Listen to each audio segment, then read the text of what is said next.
जनता party ने मोदी जी के आने के बाद देश की राजनीतिक परंपराओं की लीक को बदला है। आमतौर पर कांग्रेस की रिजीम में ये कहा जाता था कि हमारी घोषणाएं हैं जो आश्वासन तक सीमित रहती थी, हमने इसको संकल्प का नाम दिया है और उस संकल्प से पहले जो पृष्ठभूमि है उसमें जो बुनियादी विकास है उसको ताकत देने का काम किया है। जन धन के जरिए, उज्ज्वला के जरिए, आवास के जरिए, आयुष्मान के जरिए छोटी छोटी योजनाओं से लोगों का जीवन बदला। बड़े वैचारिक मुद्दों का भी 370 से लेकर राम मंदिर तक जो देश में मसले होते थे उनका समाधान किया। इस संकल्प पत्र में हमने ये कहा है कि भारत को सांस्कृतिक राजधानी बनाएंगे, ऐसे स्थानों को विकसित भी करेंगे जो आने वाले समय में देश नहीं दुनिया की सांस्कृतिक कैपिटल बनेंगे। काशी के कॉरिडोर से लेके अयोध्या के धाम तक तमाम ये काम उज्जैन के महाकाल तक हमने किए हैं। उसी तर्ज पर गरीबों को जो 80 करोड़ लोगों को जो राशन दिया वो योजना यथावत रहेगी जो कोरोना के कालखंड में शुरू हुई थी। हमने जो प्रधानमंत्री जी ने एक आवास देने की योजना प्रारंभ की थी, प्रधानमंत्री आवास 4 करोड़ लोगों को मिला, भविष्य में बराबर रहेगी। इस देश में एक चर्चा अक्सर चलती है रोजगार की। देश में धारणा थी सरकारी नौकरियों की, लेकिन स्किल डेवलपमेंट और मुद्रा के जरिए देश में आत्मनिर्भर बनाने का नौजवान को भारत की सरकार ने कोशिश की। इंफ्रास्ट्रक्चर के डेवलपमेंट के जरिए भी और इस तरीके की मुद्रा से लेकर तमाम योजनाओं के जरिए भी रोजगार के अवसर ज़्यादा पैदा होंगे। ये संकल्प पत्र में हमने कमिटमेंट किया है। हमने ज़ीरो बिल की बिजली के लिए कमिटमेंट किया। आने वाले समय में केंद्र सरकार की योजना का हिस्सा होगी कि वो उसमें काम करेंगे। युवाओं के लिए पेपर लीक पर सख्ती के लिए हमने कहा है कि पारदर्शी तरीके की भर्तियां जो होंगी उसको हम लोग सुनिश्चित करेंगे।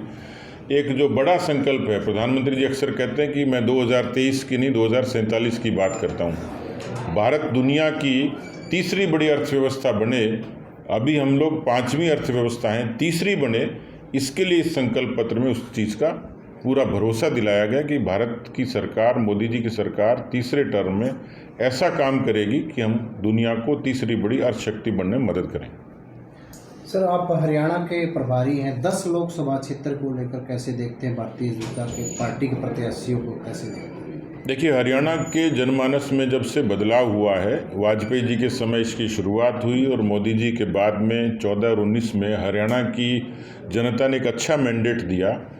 हरियाणा का मतदाता, उत्तर भारत का मतदाता नेशनल एजेंडे पे वोट करता है, नेशनल एजेंडे पे कास्ट करता है। हरियाणा की जनता इस बार भी 10 साल का जो शासन रहा हरियाणा का, जिसमें अक्सर ये चर्चा होती है कि बिना खर्ची और बिना पर्ची के भर्तियां, ये अपने आप में एक बड़ा सकारात्मक मुद्दा है। मोदी की सरकार ने जो काम किया, जल जीवन मिशन से लेके आयुष्मान से लेके, उसका सीधा सीधा व्यापक प्रभाव हरियाणा के जनमानस पर दिखता है। जो देश के जो राष्ट्रीय मुद्दे हैं, चाहे राम मंदिर हो, चाहे 370 हो, उनसे हरियाणा की जनता को सीधे सरोकार है। तो मुझे पूरा भरोसा है कि कार्यकर्ताओं के परिश्रम से, उनके पराक्रम से, अच्छे संगठन से, अच्छी कैंपेनिंग से और दोनों ही सरकारों की डबल इंजन सरकार की उपलब्धियों के बदौलत हम 10 की 10 सीटें हासिल करेंगे। सर, जो हरियाणा के किसान हैं, कुछ परसेंट जो किसान हैं जो बीजेपी से नाराज चल रहे हैं, उन रूठे हुए किसानों को किस तरह से मनाने का काम करेगी बीजेपी?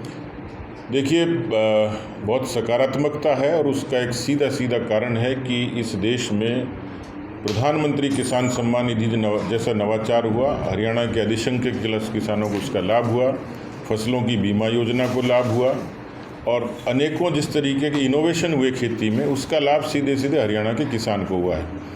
आज यदि देश की सरकार का बजट 1.25 लाख करोड़ होता है तो निश्चित रूप से हरियाणा के किसान का भला होता है। यहाँ के जितने स्थानीय मुद्दे थे उनको यहाँ की सरकार ने तत्परता से किया है। किसानों के डेलीगेशन से लगातार मुख्यमंत्री और प्रमुख नेता संपर्क में हैं। तो मुझे लगता है कि जो इस तरीके की चीज़ें हैं, भविष्य की चीज़ें हैं, जिसके बारे में हरियाणा की सरकार, केंद्र की सरकार उनको आश्वस्त करती है कि हरियाणा की भारतीय जनता पार्टी किसानों के हक के लिए वो सब प्रयत्न करेगी जो उनकी भलाई के लिए। सर, अगर टिकटों की बात की जाए, कई जगह नए लोगों को टिकटें दी है, जैसे सिरसा में, हिसार में कैप्टन अभिमन्यु, कुलदीप बिश्नोई भी मांग रहे थे, रणजीत चौटाला जी को दी है। तो क्या लगता है जो टिकट को बदला बदली हुई है तो इससे नाराज़गी नहीं होगी कुछ लोकसभा विधानसभा? देखिए, पहला तो टिकट वितरण का, टिकट के निर्णय का फैसला पार्टी के संसदीय बोर्ड को है। वहाँ जो निर्णय होते हैं उसमें सर्वे से लेके जीतने वाले उम्मीदवार पर चर्चा होती है। हमारे साथ जब हम किसी ज़माने में 3% थे और 3 सीटें थी, तब हम जनसंघ हुआ करते थे, कैडर की पार्टी हुआ करते थे। आज हम भारतीय जनता पार्टी और एनडीए के रूप में हैं, तो हम 3 से 303 तक पहुँचे हैं, तो लोगों के समागम से पहुँचे हैं। और इसलिए जिसने हमारे विचार को अपना लिया, जो हमारे साथ आत्मसात हो गया, राजनीतिक रूप से भी वो चुनाव जीतने में सक्षम है, तो उनको हमने अवसर दिया है। तो मुझे लगता है कि ये सब लोगों के जुड़ने से पार्टी को ताकत मिली है और निश्चित रूप से बीजेपी के जीत को इसमें फ़ायदा होगा। सर, कांग्रेस का कैसे देखते हैं? कांग्रेस का अभी तक प्रत्याशियों की भी घोषणा नहीं हुई है, तो इसका आपको कितना लाभ मिलेगा? अभी तक भी असमंजस में है कांग्रेस के प्रत्याशियों की घोषणा। जब तक राहुल गांधी कांग्रेस का चेहरा रहेंगे, वो कांग्रेस को इसी तरीके से भला करते रहेंगे। मुझे लगता है कि जब कोई पार्टी लीडरलेस होती है, नेतृत्व विहीन होती है, जो स्थिति हरियाणा में है, कांग्रेस विग्रह का शिकार भी है, कांग्रेस अंतर्कलह का शिकार भी है, कांग्रेस में नेतृत्व का झगड़ा भी है, कांग्रेस में नेतृत्व नहीं भी है। कांग्रेस के पास आज कोई मुद्दा नहीं है। तो मुझे लगता है कि मुद्दा विहीन, नेतृत्व विहीन और दिशाहीन कांग्रेस हरियाणा में कांग्रेस का भला नहीं कर सकती।